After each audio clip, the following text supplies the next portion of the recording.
नमस्कार, मैं हूं दीपाली राणा। आप देख रहे हैं कमोडिटी कॉल। और बाजार इस साल रबर का उत्पादन बाजार में लगभग 10% बढ़ सकता है, इस तरीके की एक्सपेक्टेशंस की जा रही हैं। वहीं बाजार ये भी चाहता है कि सरकार रबर कंपाउंड की ड्यूटी में भी बढ़ोतरी करे। क्या है कारण, कितने उत्पादन की उम्मीद है, क्या है भाव, कितनी है मांग, इस सब पर करेंगे बातचीत। हमारे साथ हैं all India rubber industries association के president Shashi Singh, SMC global securities की वंदना भारती भी हमारे साथ बनी हुई हैं इस शो में आपके लिए स्ट्रैटेजीज और क्वेरीज को आंसर करने के लिए। लेकिन रबर के साथ शुरुआत कर लेते हैं और जानने की कोशिश करते हैं कि क्या एग्जैक्टली स्थिति बनी हुई है। शशि जी नमस्कार, स्वागत है आपका। तो सबसे पहले तो जानना चाहेंगे कि इस बार के प्रोडक्शन ओवरऑल कैसी एक्सपेक्टेड है, ग्राउंड लेवल पर सिचुएशन किस तरीके की है?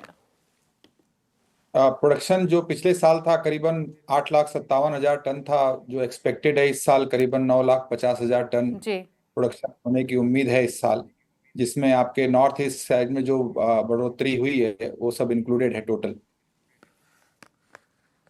ओके। अच्छा, एक चीज और, किस तरीके की डिमांड फिलहाल दिखाई दे रही है ग्राउंड लेवल पर? किस तरीके की एक्सपेक्टेशंस हैं डोमेस्टिक मार्केट में? और साथ ही साथ अगर हम बात करें आगे की एक्सपोर्ट की, तो किस तरीके का रुझान अभी एक्सपोर्ट मार्केट में देखने को मिल रहा है? अ, देखिए, इसमें जो मार्केट तो बहुत वॉलेटाइल है, आपको मालूम ही है जियो पॉलिटिकल सिचुएशन जो चल रहा है उसके हिसाब से। बट हमारा जो पिछले साल टोटल कंजम्पशन रहा है करीबन 14,86,000 टन का था, जो इस साल ग्रोथ होके 15,60,000 टन तक पहुंचने की उम्मीद है। और ये डेफिसिट अप्रॉक्सीमेटली 6 लाख टन रहेगा।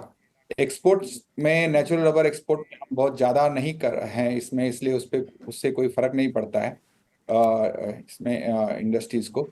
बट यस, इंपोर्ट प्राइसेस जो लो है उसका इम्पेक्ट आएगा, अभी इतना इमीडिएटली नहीं, बट उसका इम्पेक्ट इंडियन मार्केट में जरूर आएगा। ओके। इंटरनेशनल प्राइस अच्छा अगर हम अच्छा, अगर हम रबर कंपाउंड की बात करें, तो जो इम्पोर्टेड कंपाउंड रबर है, हमने देखा था कि उसका फ्लोस काफ़ी रहे थे।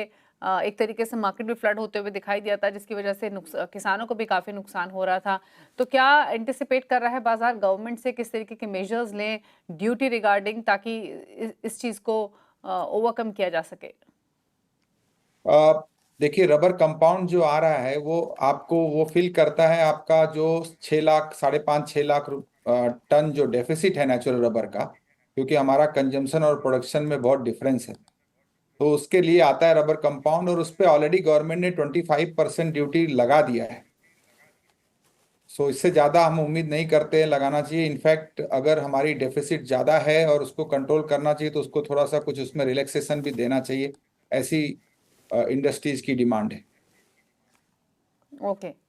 प्राइसेस किस तरीके के देखने को मिल रहे हैं फिलहाल?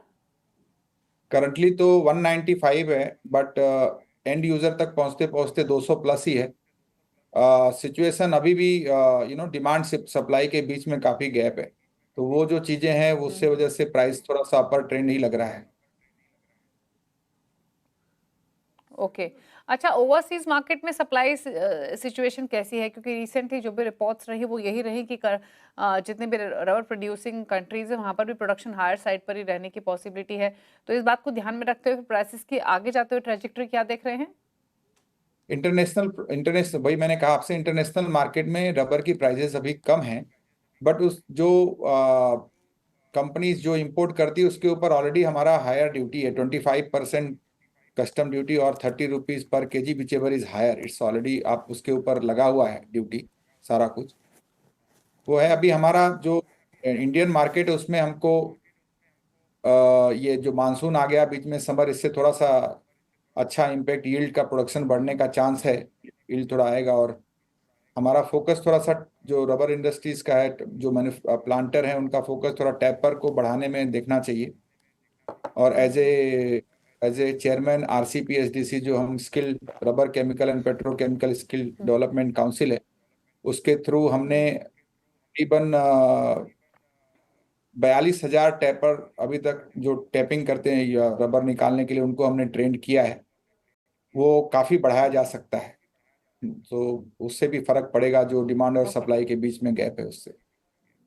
ओके, अच्छा, नई फसल कब तक आना शुरू होगी? क्या हम ये एंड से एंटिसिपेट करें क्या? और दूसरी तरफ अगर हम रबर कंपाउंड के इंपोर्ट पे एक और सवाल आपसे लेना चाहते हैं कि अगर हम सो फार देखें, पिछले साल से तुलना करें, तो किस तरीके के आंकड़े इंपोर्ट फ्रंट पे दिखाई दे रहे हैं? कुछ राहत मिली है इनिशिएटिव्स लेने के बाद?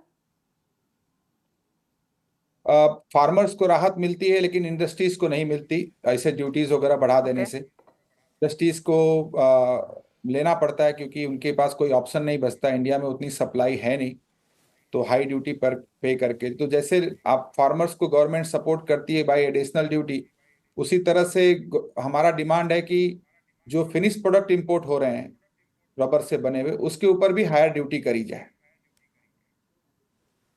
ओके, चलिए, शुक्रिया शशि जी आने के लिए शो में और अपने व्यूज देने के लिए, इस खबर पर बताने के लिए किस तरीके की डिमांड सप्लाई की सिचुएशन बनी हुई है। Thank you so much. Vandana Bharti हमारे साथ बनी हुई है। वंदना, आपका आउटलुक क्या है रबर प्राइसेस को लेकर? रबर पे अभी हम लोगों ने देखा है कि फरवरी के बाद काफी ज्यादा यहाँ पे एक डाउनसाइड मूवमेंट देखने को मिला है। एक हाई लगा था 20,782 का, अब ये नियर 19,500 है। जिस तरीके से यहाँ पे प्रोडक्शन यहाँ पे ज्यादा होने की उम्मीद है और डिमांड अभी थोड़ा सा यहाँ पे स्लगिश है, मुझे लग रहा है कि एक डाउनसाइड वाले यहाँ पे हम और आता हुआ देख सकते हैं। पहला तो हमारा मुझे लग रहा है कि 19,300 लेवल्स जो है वो इमीडिएट आना चाहिए। दूसरा मुझे लग रहा है जो यहाँ पे शॉर्ट टर्म में काफी स्ट्रॉन्ग सपोर्ट रहेगा, ये 18,900 के करीब है। तो थोड़ी जो गिरावट है वो यहाँ पे और बनी रहेगी। उसके बाद मुझे लग रहा है कि एक अच्छी खासी बाइंग जो है वो शुरू हो सकती है और यहाँ पे इन बिटवीन यहाँ पे दीपाली जो टेरिफ के जो कंफ्यूजन है वो भी यहाँ पे दूर हो सकते हैं। ओके, चलिए, बात हुई रबर की, लेकिन अब आगे बढ़ते हुए स्ट्रैटेजीज ले लेते हैं। पहले लेकर आते हैं इस समय का मार्केट का एक्शन आपके स्क्रीन पर और उसके बाद वंदना से ट्रेड्स को भी समझेंगे। बाजार का हाल देखें इस समय, तो शुरुआत कर लेते हैं एनर्जी पैक के साथ, यानी नेशनल गैस और कच्चा तेल, जहां पर बाइंग इंटरेस्ट देखने को मिल रहा है। कच्चे तेल में रिकवरी एक्सटेंड होते हुए 5200 के ऊपर प्राइसेस आ चुके हैं एमसीएक्स पर। वहीं नेशनल गैस में भी 1.5% की बढ़त देखने को मिल रही है। बाकी बेस मेटल्स फ्लैट नेगेटिव निशान में कारोबार होते हुए दिखाई दे रहा है। सिल्वर में भी ½ % की कमजोरी है और गोल्ड में भी सुस्ती देखने को मिल रही है। तो ये हाल है पूरे ही नॉन एग्री पैक का। वहीं अगर एग्री बाजार की तरफ रुख करें इस समय, तो स्पाइसेस के पैक में प्रेशर सस्टेन करते हुए धनिया आज 3% लुढ़का हुआ है। जीरे में 1.5% की कमजोरी है और 1% की कमजोरी टर्मरिक में देखने को मिल रही है। ग्वार पैक फ्लैट कारोबार करते हुए आज के सेशन में। वरना ट्रेडिंग कॉल्स क्या रहेंगी आपकी, बताइए। दीपाली, मुझे लग रहा है कि ज्यादा एक्शन यहाँ पे एनर्जी पैक में है। जितनी उम्मीद थी इतना ज्यादा प्रोडक्शन बढ़ाना था, लेकिन प्रोडक्शन कम हुआ है। तो मेरे ख्याल ख्याल से क्रूड में एक बाइंग जो है वो बनी रहेगी। 52-15 के करीब यहाँ पे बाइंग रिकमेंडेशन रहेगा। टारगेट होगा 5280 का। स्टॉप लॉस लगाना होगा 5180 का। नेशनल गैस में यूएस से क्रूड जो है एक्सपोर्ट जो है वो रिकॉर्ड लेवल पे हुआ है, इसका भी इम्पैक्ट आता हुआ हम लोगों ने देखा है। तो यहाँ पे भी एमसीएक्स में 311 के करीब बाइंग रिकमेंडेशन रहेगी। जो टारगेट होगा 318 का होगा। स्टॉप लॉस लगाना होगा 308 का। एक रिस्की कॉल मुझे दीपाली लग रहा है थोड़ा सा पोजिशनल यहाँ पे, क्योंकि 10th मई को उम्मीद है यहाँ पे कि कुछ पॉजिटिव डायरेक्शन में टैरिफ टॉक जाए यूएस और चाइना के बीच में। तो चांदी में यहाँ पे मैं बाइंग रिकमेंड करूंगी 96,300 के करीब। जो टारगेट होगा 98,000 का होगा। स्टॉप लॉस लगाना होगा 95,800। ये एक पोजिशनल कॉल होगी। और एग्री काउंटर मुझे लग रहा है कि थोड़ा सा सफर किया है वॉर की वजह से भी, क्योंकि कुछ एरिया यहाँ पे लिमिटेड वहां पे आना जाना था मंडीज में, तो इसकी वजह से टर्मरिक में भी सेलिंग देखने को मिला है। यहाँ पे सेलिंग इंटेंसिफाई हो सकती है और करीब करीब यहाँ पे कोरिएंडर में 6900 के करीब यहाँ पे सेलिंग रिकमेंडेशन है। 6800 का टारगेट है। तो स्टॉप लॉस लगाना होगा 6950 का। ओके, चलिए, रुक रहे हैं एक ब्रेक के लिए। ब्रेक के बाद आपकी क्वेरीज जल्द वापस आते हैं।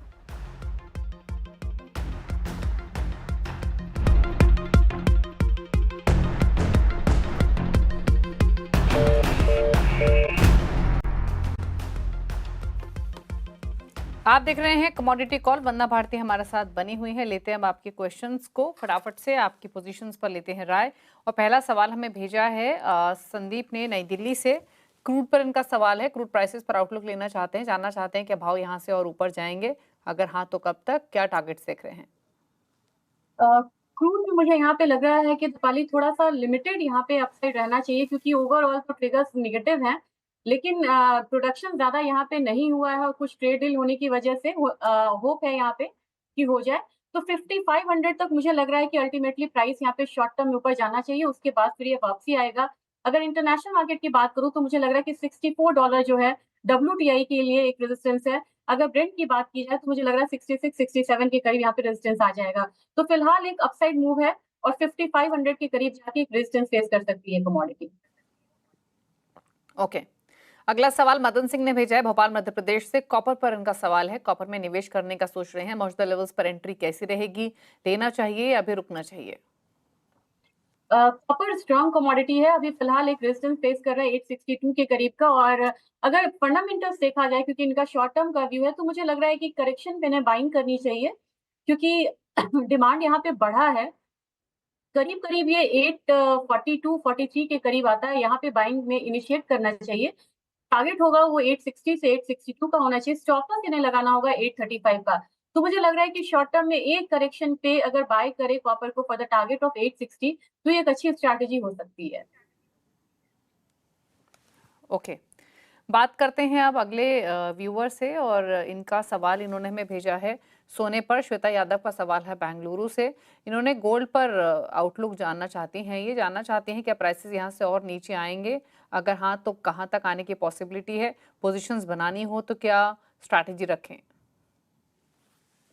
बहुत ज्यादा डाउनसाइड तो अभी नहीं है, जो सर्कमस्टांसेस हैं, तो मुझे लग रहा है कि डॉलर इंडेक्स का बढ़ना, ट्रेजरी का बढ़ना, और साथ में एक मूव आई है बिटकॉइन में, बहुत जबरदस्त मूव आई है। और बिटकॉइन में जब भी अपसाइड मूव आता है तो गोल्ड में एक करेक्शन होता है, और ये रिसेंट ट्रेंड रहा है। तो मुझे लग रहा है कि अगर एक फॉल पे ये खरीदे ज्यादा बढ़िया रहेगा। 94,580 का अगर एक लेवल आता है तो वहां पे आप बाइंग इनिशिएट कर सकते हैं। ओवरऑल ट्रेंड अभी भी यहाँ पे बाइंग का ही है, अपसाइड का ही है, तो करेक्शन है। 94,580 आए, वहां पे आप बाइंग करिए। जो टारगेट होगा वो 97,000 का होगा। स्टॉप लॉस थोड़ा सा यहाँ पे लंबा बनेगा, वो होगा 93,900 का। इनफैक्ट श्वेता का ही एक और सवाल है, वो चांदी पर है। चांदी पर भी ये सेम क्वेश्चन जानना चाहती हैं, सेम आउटलुक, क्या करना चाहिए इन स्तरों पर, और अगर एंट्री लेनी हो तो कौन सा लेवल सही रहेगा? प्राइसेस को लेकर क्या व्यू है, और नीचे आने की कितनी पॉसिबिलिटी है, क्या लक्ष्य ऊपर की तरफ? जी दीपाली, मुझे लग रहा है कि चांदी अभी ज्यादा फेवरेबल कमोडिटी है एज कम्पेयर टू गोल्ड, और यहाँ पे अपसाइड मूव का पोटेंशियल ज्यादा है। अगर बेस मेटल्स में बढ़त आती है, अगर यहाँ पे यूएस चाइना के बीच में पॉजिटिव ट्रेड डील होता है, तो मेरे ख्याल से एक चमक जो है चांदी की ये बढ़नी चाहिए। 98,000 मुझे अपसाइड में लग रहा है, और नीचे की तरफ मुझे लग रहा है कि 94,000 मैक्सिमम डाउन साइड होना चाहिए। अब लेना कहा है तो मुझे लग रहा है कि आपको एक रेंज मिल सकता है 96,000 से 96,300 के बीच में आप इनिशिएट कर सकते हैं। टारगेट रखिए 98,000 का। तो स्टॉप लॉस इसके लिए लगाना होगा 95,500 का। मुझे लग रहा है कि जब तक 94,000 को नहीं तोड़ रही है चांदी, तब तक इसे हम कमजोर नहीं मान सकते हैं, और गोल्ड सिल्वर रेशियो भी यहाँ पे इम्प्रूव होने की संभावना है। ओके, नागपुर महाराष्ट्र से सवाल भेजा है कुंदन सिंह ने हल्दी पर। इन्होंने एक लॉट खरीदा हुआ है हल्दी का 14,000 के भाव पर, निकल जाएं या होल्ड रखें इस पोजीशन को? हल्दी में ऐसा है कि काफी ज्यादा अराइवल्स जो है आ रहा है, जिसकी वजह से दबाव हम लोगों ने आता हुआ देखा है। एक यहाँ पे उम्मीद इससे है क्योंकि आज इसने बहुत बड़ा लो लगाया 13,882 का, और वहां से अच्छा खासा रिवर्सल दिया है। मुझे लग रहा है कि 14,000 अगले हफ्ते 14,200 14,250 का लेवल इन्हें देखने के लिए मिलेगा। एक स्टॉप लॉस आप यहाँ पे जरूर लगाइए, वो स्टॉप लॉस होगा 14,000 13,000 करीब करीब यहाँ पे 500 के करीब का स्टॉप लॉस होगा। और आप वेट करिए, अगले हफ्ते आपको हो सकता है कि 14,250 300 का लेवल मिले, वहां पे आप कम लॉस के साथ एग्जिट करिए, नहीं तो फिर फर्दर भी वेट कर सकते हैं। मुझे लग रहा है कि प्राइसेस आना चाहिए ऊपर।